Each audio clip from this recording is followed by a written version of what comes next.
Hey everyone, I'm June, a researcher with Dxpert. The past 2 years have been marked by a peculiar sentiment in the markets. Bad news often led to good outcomes, while good news sometimes resulted in negative consequences. As we anticipate a possible reduction in interest rates, the question arises, does this sentiment still prevail? Or have we returned to the traditional understanding where good news brings positive outcomes and bad news brings negative outcomes? In other words, is it once again a case of good news meaning good news and bad news meaning bad news? The market ongoing confusion is a familiar theme as it tends to be unpredictable. We have been closely following the surprising number of anticipated rate cuts in 2024 as indicated by interest rate derivative markets. This shift in market sentiments was triggered by the dovish stance taken by central banks in developed economies, starting with the Federal Reserve in late November 2023 and spreading to the Eurozone and the UK by December and January.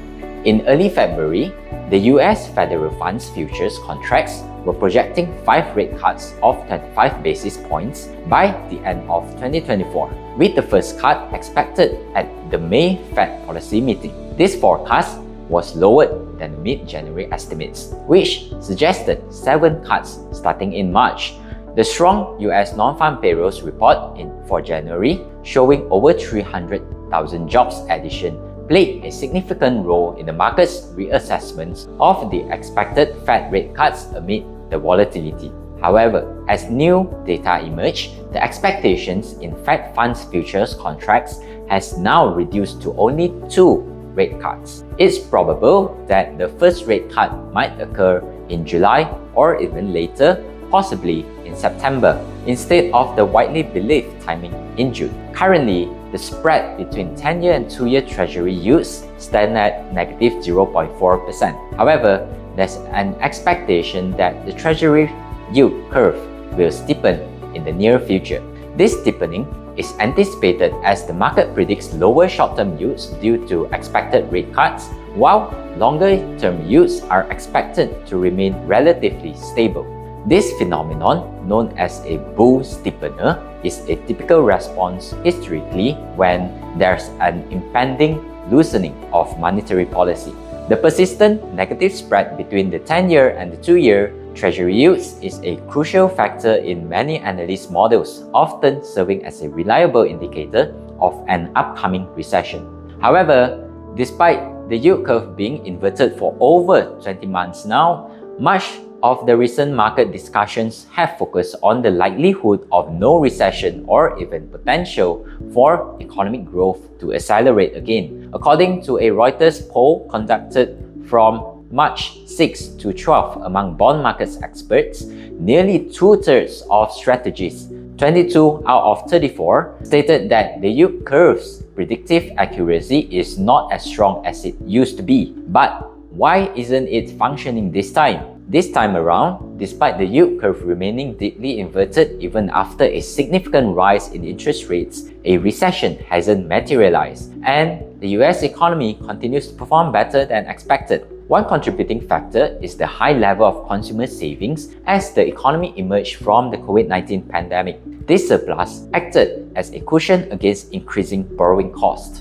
Additionally, there has been a significant amount of excess liquidity present in the reverse repo market, which has provided a substantial buffer for the market. However, this buffer has already been supporting the market for the past 2 years and is gradually diminishing, although there is still over $400 billion remaining.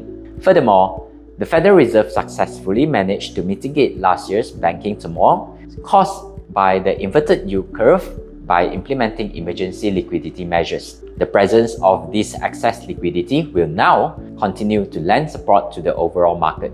But it's important to note that this situation is not indefinite and will not last forever.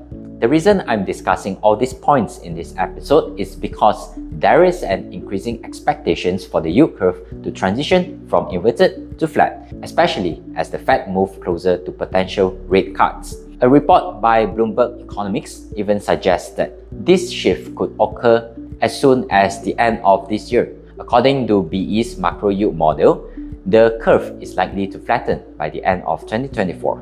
the model predicts that the spread between the 10-year and the 2-year yields will turn positive but remain narrow at 8 basis points. Additionally, the model anticipates yield declines across different maturities, including a 63 basis points decline in the 2-year, a 22 basis point decline in the 5-year, and a 13 basis point decline in the 10-year yields. While consensus forecasts from a Bloomberg survey indicate larger yields decline across maturities, with the 10-year yield potentially dropping by 50 basis points or more.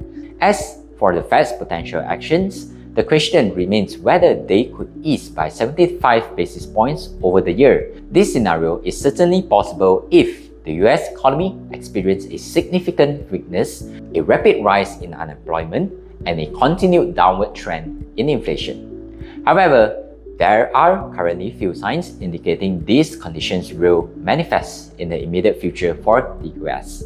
Another factor that could influence market expectations towards more Fed cuts is a flight to quality premiums for top-tier assets, which serve as a form of risk hedging but could also signify an impending recession. Talking of recession, what might occur when the yield curve shifts back to being flat and eventually shows a positive spread?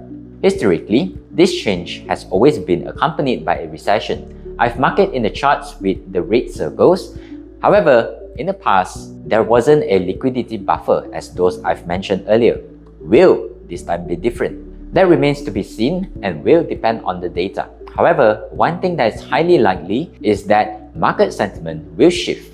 As I've mentioned at the beginning of this episode, sentiment might return to a more typical state as we approach the possibility of a positive yield curve.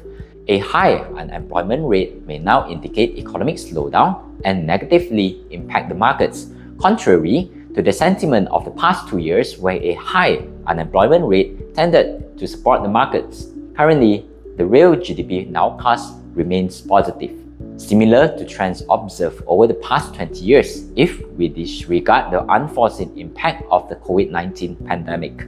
Will things unfold differently this time compared to historical patterns?